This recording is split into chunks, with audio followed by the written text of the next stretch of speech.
Injection intracardiaque. De quoi s'agit-il? L'injection intracardiaque est une technique médicale réservée aux urgences. Il consiste à administrer des médicaments directement dans le cœur. Quand on parle de l'injection intracardiaque, on parle d'une voie d'administration réservée exclusivement aux situations d'urgence. On entend par urgence toute situation qui suppose un risque imminent ou potentiel de décès de la personne. Dans ces cas, on peut administrer les médicaments par voie intravasculaire. Ainsi, le médicament va directement dans le sang et agit immédiatement. La situation où on utilise le plus fréquemment cette injection est le cas d'arrêt cardiaque.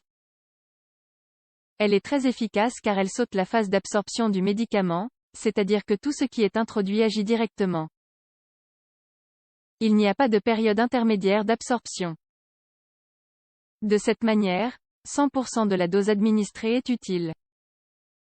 De plus, en omettant cette étape, il n'y a pas de variabilité entre les patients du même âge et de la même taille.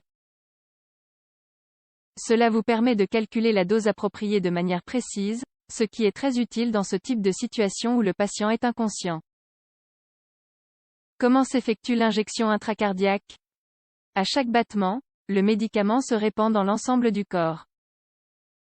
Dans la première étape lors de l'exécution de cette technique, on parle de préparer une aiguille stérile d'au moins 10 cm de long. Il est important que ce soit une aiguille de ces dimensions et non plus petite, car elle doit aller directement au cœur. Une fois l'aiguille prête, il faut la charger de la dose que l'on veut administrer. Ensuite, on palpe les espaces intercostaux du patient. L'espace intercostal est la région située entre une côte et une autre. Il est généralement facile à localiser, mais si le patient est obèse, cette phase devient plus compliquée. Lorsque l'on a localisé le 4e espace intercostal gauche, c'est-à-dire la région située entre la 4e et la 5e côte, il faut alors suivre la ligne qui le relie au sternum sur son bord gauche. C'est là l'emplacement le plus approximatif que l'on puisse faire du cœur. Enfin, on introduit la seringue dans l'espace délimité. Malgré les difficultés techniques, le médicament atteint le myocarde et permet de rétablir l'activité cardiaque en cas d'arrêt imminent. Quel médicament est utilisé dans l'injection intracardiaque? L'adrénaline est le médicament le plus utilisé. On utilise habituellement l'adrénaline à 0,1%, car c'est la concentration qui permet d'atteindre l'activité souhaitée sans effet secondaire grave. Il faut se rappeler que tout ce qu'on administre par voie intracardiaque exerce son action immédiatement. Ainsi, une dose plus élevée serait mortelle. L'adrénaline, épinéphrine, est l'un des activateurs les plus puissants du système nerveux sympathique. Le cœur modifie sa fréquence de contraction en fonction des signaux de régulation envoyés par ce système. Par conséquent, nous pouvons dire que la modification du système nerveux sympathique modifiera également l'activité électrique du cœur.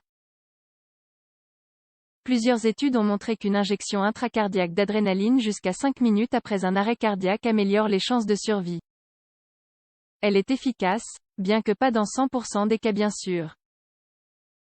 En effet, le facteur temps est important dans ce type d'urgence.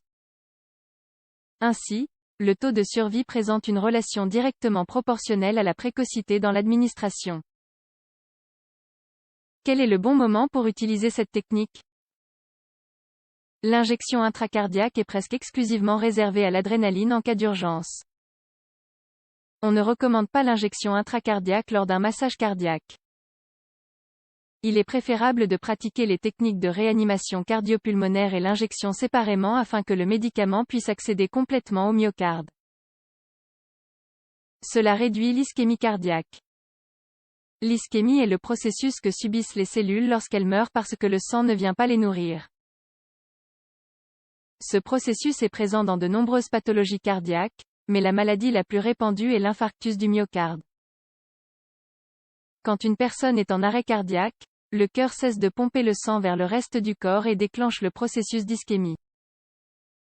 C'est alors qu'on doit appliquer l'injection intracardiaque pour inverser le processus et rétablir l'irrigation sanguine et la fonction contractile. Enfin, il convient de noter que seulement des professionnels de la santé ayant l'expérience des situations d'urgence vitale peuvent appliquer cette technique.